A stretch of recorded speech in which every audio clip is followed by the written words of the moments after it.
A special KRFO interview with local sports enthusiast Todd Walkingstick, who's, I would say, pretty excited about Vikings training camp coming up, Todd? It may be the most in many years.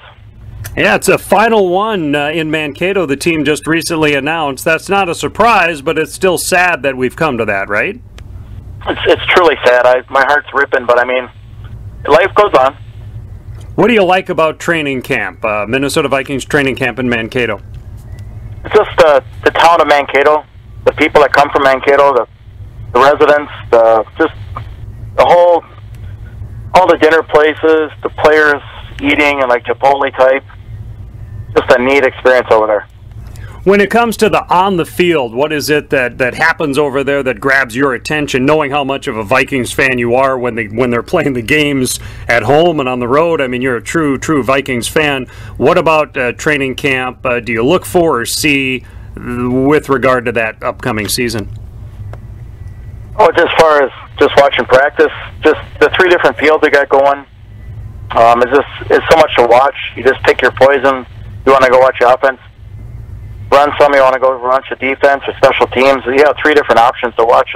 It's kind of get a little bit of taste for everything to get when a team finally comprises a 53-man roster. How long have you been going to the training camp, Todd? It's my 24th year. Wow. Now, how would you say it has changed over that time?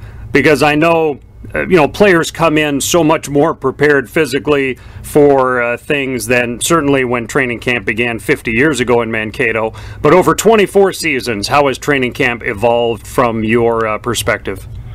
As far as the fan experience, it's tougher to get close to the players.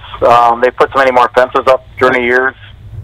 You still can meet them, but it's, I can talk to people way back when you could actually walk on the field with the Bud Granton boys. I mean, literally there was no fences. But so as the years gone on, it's been more contained, which is fine. I mean, they're there to make a living.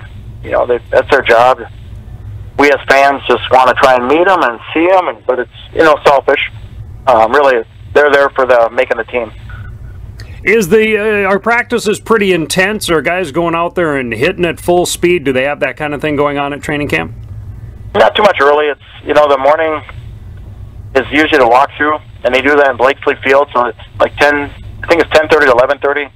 They walk through for the hour, and then they start rolling back about 2 o'clock, 2:15 to get padded up, okay. And then at 3:15, 3:30, come out of the locker room and go to their various fields, and there's hitting, but it's nothing full contact. It's just kind of bump. I'll call it bumping. Now, are you aware of any sort of special things the team will be doing to recognize this as a 52nd and final year of training camp in Mankato? Yeah, in fact, I was reading a Twitter journal last night. I forget who it was, but it was really informational. They're going to be handing out commemorative posters to fans for 52 years. I'm assuming different, like a collage of pictures through the years. And then they haven't announced yet, but there's going to be a night where it's a Thank You Mankato night the Vikings are putting on. Okay. I guess there's going to be some scholarship money set up by the Vikings for MSU, too. Okay. Specific to this year and the rookies who will have the first part of training camp to themselves, what is the team looking for? What are some who are some rookies that are coming in that excite you as a true Vikings fan? Honestly, all of them, but I mean specifically Dalvin Cook. I've watched NFL Network just about every night, and that guy is so hyped right now. The other night they predicted him to have more yardage than Adrian Peterson. Wow. That's a big headliner, of course. The tight end they got that's supposed to be a freak athlete. The two rookie wide receivers. Now that we lost our kick returner from last year to the Raiders, that would be the big watch. Who will take over the kick return? And then Dalvin Cook has been names being dangled to be a kick returner too. But I don't know if I'm a fan of that. You don't want to bang off too bad as he's going to be the running back. So honestly, I think the draft on it. We actually got to watch the games, but paper-wise, it looked like they did a great draft. Talking to Todd Walkingstick right now, who's certainly an expert on the Minnesota Vikings. When it comes to the veterans coming in, and their first full practices are on Thursday, I believe, the 27th. Yep. What are the biggest question marks or the biggest areas to be watching for regarding this team as a whole in training camp? Well, the biggest, there's a lot of things to watch for, but what I'm going to watch for is the offensive line. After last year's debacle, this year is huge. I mean, Bradford needs to be walking after the games, or Bridgewater, whoever the quarterback is. I'm looking at the secondary. Harrison Smith, best safety in NFL, but we need somebody paired up with him. I mean, Sendejo's been filling in all right, but I'm still hoping somebody will step up. Cornerbacks, Trey Waynes, this is his year to take the job full time. David Rhodes is top 5 cornerback, so looking for Waynes and Rhodes to cover. Linebackers, you got Barr and Kendricks, super young, super athletic. So who will be the Chad Greenway fill-in? So that's some of the headlines. And Todd will chat with you at some point during training camp as well as to what you've seen and any of the stories, the biggest stories indeed coming out of Mankato for Minnesota Vikings training camp. But I know you were up at the home of the Vikings not too long ago, U.S. Bank Stadium, taking in the X Games as you expand your sports horizons. What was that? What was the impact that left with you? You know, honestly, I know of the sport. I mean, I can't say I'm a follower truly, but I just left shaking my head in shock what I saw. What people can do with, adults can do with kids' bikes is absolutely insane. The skateboarding, the falls they took, but, you know, they never got hurt. They just know how to fall. It's just a mind-boggling. And they're coming back next year to 2018, back to U.S. Bank. I'm plugging people to, you know, go up here and check it out. It's the most amazing thing I've ever seen. Truly athletic people. Do you get good visibility with that? Good seating? Is it easy to tell what's going on in a big building like that with a guy or a gal on a skateboard? Very easy because it's general admission. There's a couple sections that you buy specific more dollar. I don't know the price, but it's higher buck where you get to sit better seats. But general admission, pretty much what you do is move with because there's only one event going at a time. Okay. So you kind of shift over to say corner of the end zone to watch an event, and then everybody starts shifting back the other way. So it's general admission, and so you kind of pick your own poison. We did try and move a couple sections over to see an event. By the time we got there, it was already filled up. So okay, we thought we might have just stayed in our seat where we started. But that's a chance you take moving. Okay.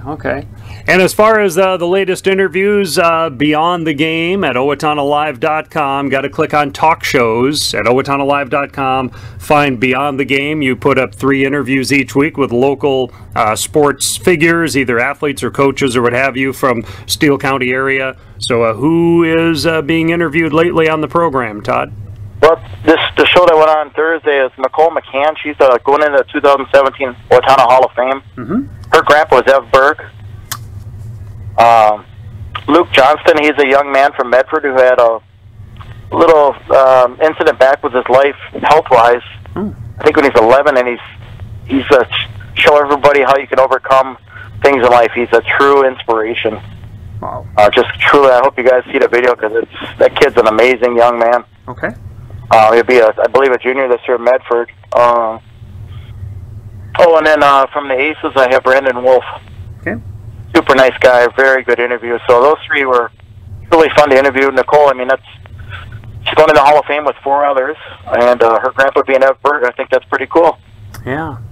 All right, Beyond the Game, that's at OwatonnaLive.com, and then just click on Talk Shows, and you can also look back on the last several months of interviews that are posted of people you've talked to, Todd. Well, Todd, good talking to you, and we'll get an update on Vikings training camp at some point during the course of it, and I know that you will be there taking it all in, right?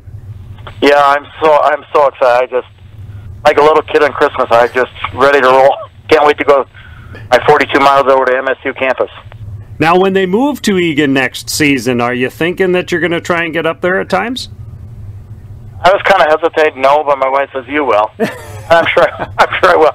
But it's really ripping my heart out right now, knowing all the years, my kids taking over when they're little, get pictures of the players. I went to school there. My 2 daughters graduated from there. It's a lot of sentimental for me. All right. Well, like your wife says, though, you'll probably find your way to Egan, being as big a Vikings fan as you are, right? I'm sure I'll go up, but it's just Mankito's kind of my second home. Okay.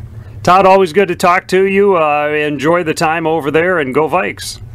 Thank you, Roy. I appreciate it. Have a good weekend. All right, you too. Talking sports with Todd Walkingstick on KRFO.